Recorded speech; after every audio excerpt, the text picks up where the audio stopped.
দর্শক মণ্ডলী, এখন আপনাদেরকে দেখাবো একটা বাড়ি নির্মাণ করার সময় আমাদের কি কি সতর্ক এবং কি কি কাজগুলো খুব জরুরি করা উচিত। তো আমরা প্রথমে দেখাবো আপনাদেরকে যে প্রথমে বাড়ির লেআউটটি সুন্দরভাবে দিতে হবে, যাতে মাপগুলো ঠিক থাকে। তা নাহলে কলাম বাঁকা হয়ে গেলে আপনার বিল্ডিংও বাঁকা হবে অথবা অনেক ক্ষতি হয়ে যেতে পারে। এরপর ডিজাইন অনুযায়ী যদি পাইল করা ডিজাইন থাকে তাহলে পাইলগুলো ডিজাইন অনুযায়ী বসাইতে হবে। আরেকটা জিনিস, আমরা যখন ইটের গাঁথনি করি তখন আমাদের একটা নিয়ম অনুসরণ করলে ভালো হয়, না হলে পারে এটা শক্তি কমে যায়। যেমন একবারে 4 ফুটের বেশি 5 ইঞ্চি ওয়াল গাঁথা যাবে না। মানে যে 5 ইঞ্চি ওয়াল হয়, অনেকে একবারে 6-7 ফিট গেঁথে ফেলে, এটা ঠিক না। তাহলে হয়তো ওয়ালের শক্তি কমে যায়। মানে 4 ফুটের বেশি আমরা 5 ইঞ্চি ওয়াল গাঁথবো না, আর 5 ফুটের বেশি 10 ইঞ্চি গাঁথনি একবারে করব না। মানে 10 ইঞ্চি ওয়াল যদি হয় সেটা 5 ফুটের বেশি যেন না হয়। এবং একবার গাঁথনির পর আবার 12 ঘন্টা পর আবার গাঁথতে হবে। মানে 2-3 ঘন্টা রেস্ট দিয়ে আবার গাঁথা যাবে না। এটা একবার গাঁথনির পর মিনিমাম আমাদেরকে 12 ঘন্টা পর আবার গাঁথতে হবে। এটা খুব মানে আমাদের অনুসরণ করা উচিত। আর একটা জিনিস দেখতে হবে, 2 ইটের মাঝখানে মশলা ঠিক মতো বসছে কিনা এটা আমাদের দেখতে হবে। এটা কিন্তু খুব জরুরি, নাহলে শক্তি পাবে না। গাঁথনির আগে ইটগুলো ভালোভাবে ভিজিয়ে নিতে হবে। সাধারণত 24 ঘন্টা ভেজানো নিয়ম, যাতে সিমেন্টের পানি শোষণ করে না নেয়। আরেকটা, ইটের গাঁথনি কমপক্ষে 7 দিন গ্রিনিং করতে হয়।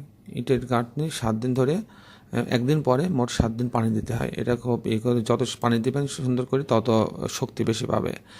আর মাটি কাটার সময় পাশের দেয়ালগুলো সংরক্ষণ ব্যবস্থা নিতে হবে, যাতে মাটি কাটার সময় অন্যদের বিল্ডিং ভেঙে না যায়, তাদের ক্ষতি না হয়, সেদিকে খেয়াল রাখতে হবে। প্রয়োজনে বল্লি অথবা শীট পাইলিং ব্যবস্থা করতে হবে, যাতে কোনো ক্ষতি না হয়। আর কাজ শুরুর সময় সাইটে vibrator, mixer machine, water pump এগুলো আগে থেকে মজুদ রাখতে হবে, নাহলে কাজের বিঘ্ন সৃষ্টি হবে।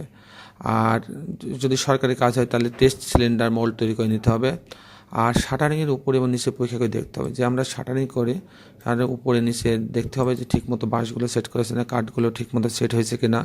নাহলে দেখা যায় যে ঢালার সময় ধসে পড়ে একটা বড় অসুবিধা হতে পারে। আরেকটা জিনিস লক্ষণীয়, যে ক্লিয়ার কভার, ব্লক চেয়ার ঠিকভাবে ইস্তেমাল করা হয়েছে। যদি ক্লিয়ার কভার না দেওয়া হয়, মানে তাহলে ঢালার পর দেখা যাচ্ছে রড বের হয়ে যাবে, তখন দেখা যাচ্ছে শক্তি পাবে না বিল্ডিং ভালোভাবে, এবং ওই রড মরিচা ধরে বিল্ডিং ফেটে যাওয়ার সম্ভাবনা থাকে এবং প্লাস্টার খসে পড়ে। আর ছাদের টপ লেভেল ঠিক আছে কিনা দেখতে হবে, মানে ছাদগুলো একই লেভেল আছে কিনা এগুলো দেখে নিতে হবে। আর প্রতিটি রড আমাদের তার দিয়ে বাঁধা লাগে, এটা সাধারণত 24 নম্বর তার দিয়ে বাঁধা হয়েছে কিনা দেখতে হবে। আর কলাম ফুটিং, কম্বাইন্ড ফুটিং ঢালাইয়ের আগে অনেকে নিচে পলিথিন দিয়ে থাকেন, পলিথিন না দেওয়াই উচিত, এটা আমরা খেয়াল রাখতে হবে। আমাদের দেশে সাধারণত 2 ধরনের শাটারিং হয়, কাঠ এবং স্টিল শাটার।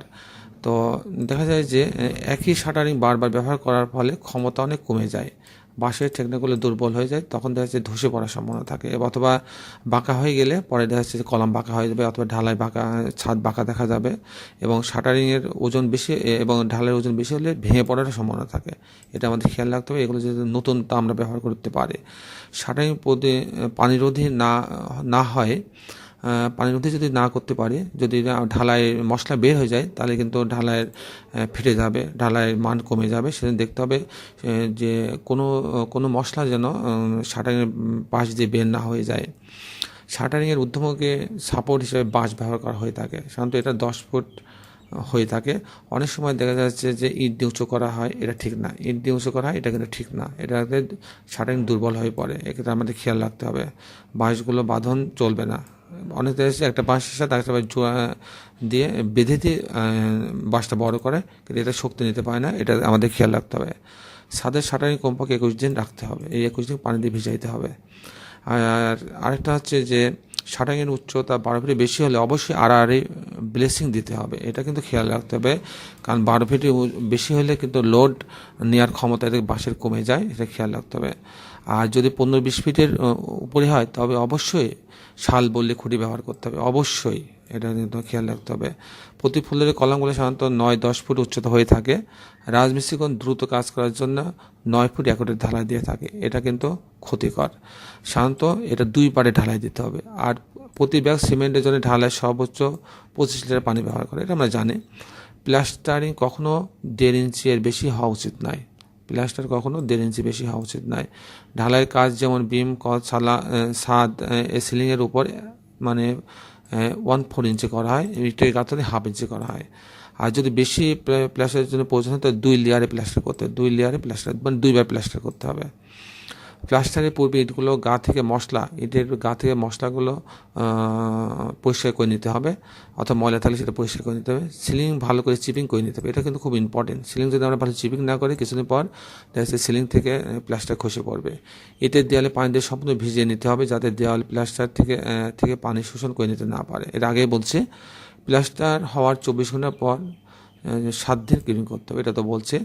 ক্লিয়ার কভার ঠিক রাখতে হবে, অবশ্যই ঠিক রাখতে হবে। 2 রডের জালে যেন প্রয়োজনীয় দূরত্ব বজায় থাকে, একটার সঙ্গে একটা যেন লেগে না যায়, এটা খেয়াল রাখতে হবে। ছাদ ঢালের পূর্বে ছাদের লোহার rod, electric pipe, sanitary pipe plan অনুযায়ী বসানো হয়েছে, এটা দেখতে হবে। শাটারিংয়ের ফাঁক ফোকর বন্ধ রাখতে হবে, এটা খুব জরুরি কিন্তু। পর্যাপ্ত সিমেন্টের ব্লক দিয়ে ক্লিয়ার কভার নিশ্চিত করতে হবে। লোহার চেয়ার ব্যবহার করতে হবে যদি ডবল জালি হয়ে থাকে।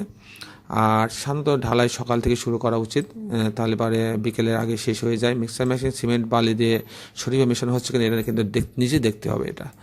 আর উঁচু থেকে কনক্রিট ফেলা উচিত না, এতে কনক্রিট দুর্বল হয়ে যায়। ঢালাইয়ের উপর হাঁটা উচিত না। এই জিনিসগুলো আমরা সবাই মেনে চলার চেষ্টা করব, তাহলে আশা করা যায় যে আমাদের ঢালাইয়ের মান অনেক ভালো হবে এবং কাজটি আমরা সুন্দরভাবে সম্পন্ন করতে পারবো।